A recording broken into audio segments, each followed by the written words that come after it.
Terima kasih telah bergabung bersama saya Lilian Ing. Kali ini kita mencoba mendiskusikan, saya banyak mendapat pertanyaan mengenai Ibu, mengapa lembaga OPEC disebut sebagai kartel. Terima kasih atas pertanyaan yang sangat menarik. Baik, kita lihat dulu. OPEC adalah Organizations of the Petroleum Exporting Countries atau gabungan dari negara-negara pengekspor minyak di dunia. OPEC dibentuk oleh 5 negara pendiri, yaitu Irak, Iran, Saudi Arabia, Kuwait, dan Venezuela di tahun 1960. Dan saat ini OPEC beranggota 12 negara, namun United Emirates Arab atau UAE memutuskan untuk keluar sejak 1 Mei 2026. Jadi saat ini OPEC akan beranggotakan 11 negara. Dan mengapa OPEC dikatakan sebagai kartel? Saya ingin mengangkat 2 poin. Yang pertama adalah kartel adalah bentuk atau salah satu bentuk dari oligopoli. Oligopoli berarti ada beberapa pemain, bisa itu negara, perusahaan, institusi, hanya ada beberapa yang menguasai baik produksi dan penjualan produk tertentu. Dalam hal ini OPEC adalah penghasil dan pengekspor minyak.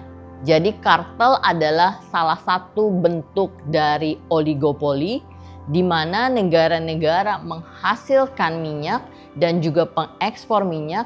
Mereka sepakat untuk menentukan batas kuantitas yang diproduksi oleh masing-masing negara sehingga mereka bisa mengatur harga pasar dunia. Saat ini kalau kita lihat dari 11 negara anggota OPEC itu mempunyai kapasitas sekitar 50% dari produksi minyak dunia. Dan bila kita menghitung dengan OPEC Plus itu adalah negara-negara anggota OPEC ditambah 2 negara lainnya yaitu Rusia dan Kazakhstan. OPEC Plus ini menguasai paling tidak 70% dari produksi minyak dunia.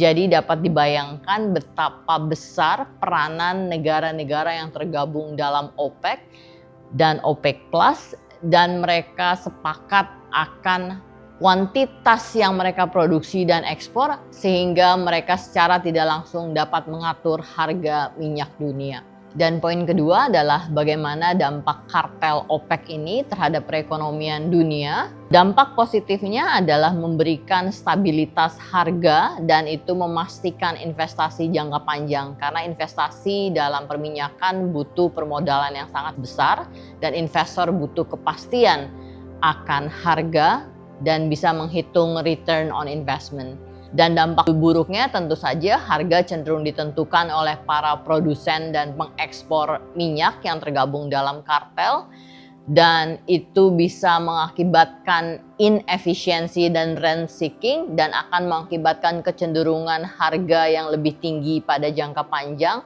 dan tentu saja akan merugikan konsumen secara keseluruhan. Jadi tentu saja pembentukan OPEC sebagai salah satu bentuk kartel menguntungkan bagi mereka produsen, pengekspor, dan investor dan merugikan konsumen atau masyarakat secara keseluruhan. Terima kasih.